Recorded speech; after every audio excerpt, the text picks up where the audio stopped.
이거 봐, 또 중요한 얘기하니까 다 나가네, 진짜. 아유, 진짜 왜 그래? 지금 와. 나가지 마. 지금 10만 분이 나갔어. 10만 분이. 예. 아유, 이란 정부가 6월에 어떤 걸 시행할 예정이냐면, 예. 내란 정부가 6월에 시행한다고요? 예. 6월이면 내란 정부가 아닌데? 지금 정부가 계획하고 있는 아, 일이 계획하는 게 있어요? 있지 않습니까?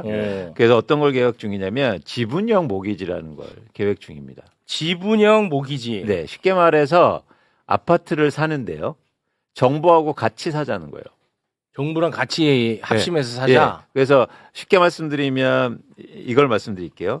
10억 원짜리 아파트를 살 때 네. 예를 들어서 정부가 4억 원 투자를 해줍니다. 4억을. 그리고 나머지 한 40% 정도는 대출을 해주고요. 그럼 내 돈은 얼마 들어가냐면 1억 8천만 원 정도로 10억 원짜리 아파트를 살 수 있어요. 에?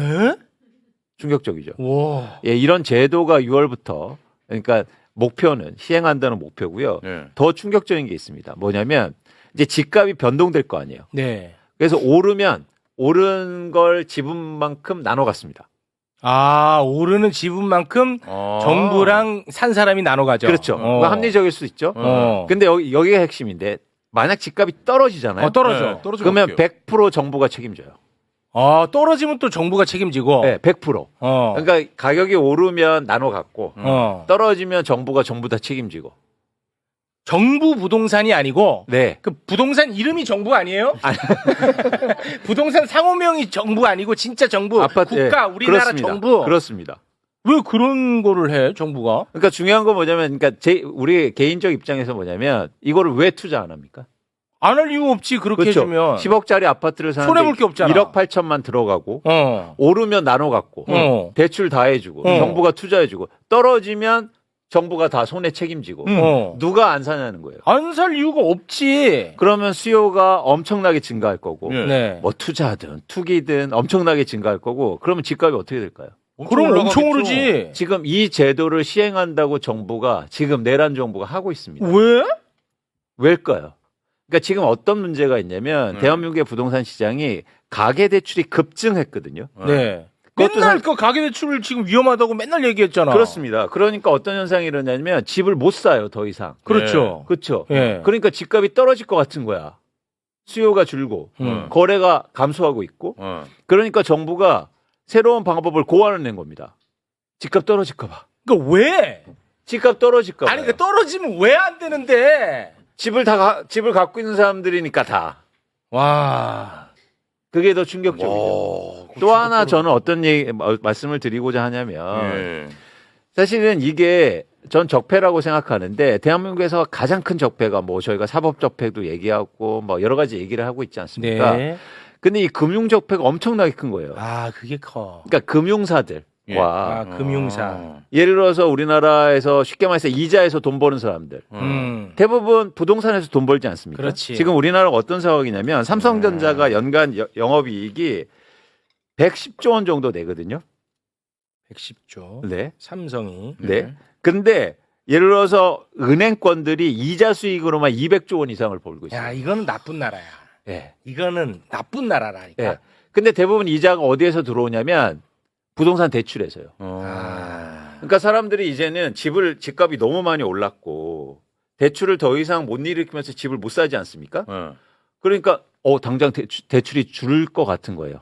내 이익이 감소할 것 같은 거예요. 그렇지. 그러니까 야, 니네 대출 조금만 내. 정부하고 같이 사자. 이런 게 고안된 거예요. 금융사들 살리고 예. 그리고 부동산 갖고 있는 부동산 부자들 살리고 부동산 가격 받쳐줘야 되니까. 받쳐주고. 그러니까 이런 그러면은 방식이 지금 나오면 빚더미에 앉아 있는 가게들은 이제 더 위험해지고. 그렇습니다.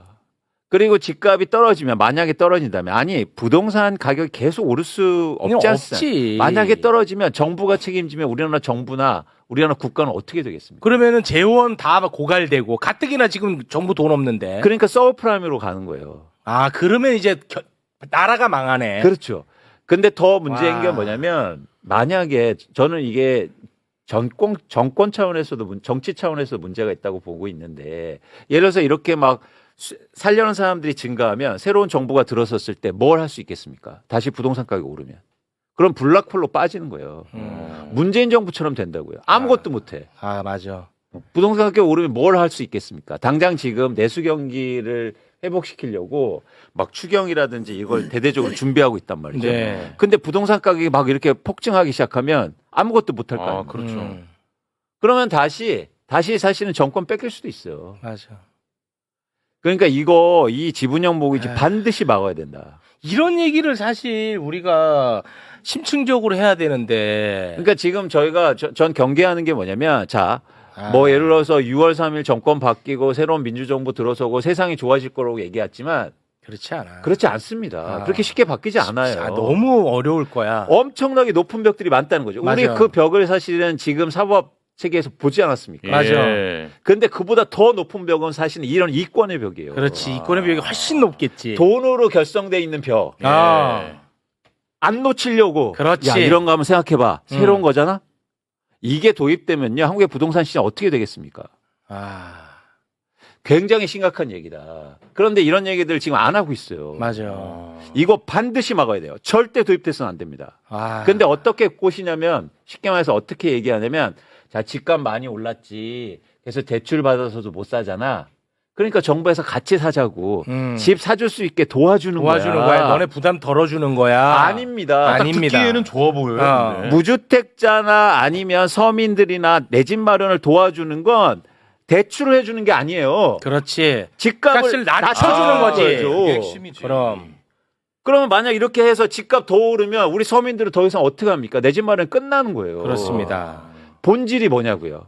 집값이 올라서 대출 더 해줄까가 본질은 아니잖아요. 그렇죠. 그런데 이런 심각한 일들이 지금 벌어지고 있다. 반드시 막아야 된다. 아, 심각. 근데 이 얘기를 많이 안 하고 있어요. 안 해. 지금도 이거 봐. 또 중요한 얘기하니까 다 나가네. 진짜. 아유, 진짜 왜 그래? 지금 나가지 마. 지금 10만 중요한 분이 나갔어. 얘기하는데. 10만 분이. 예. 예.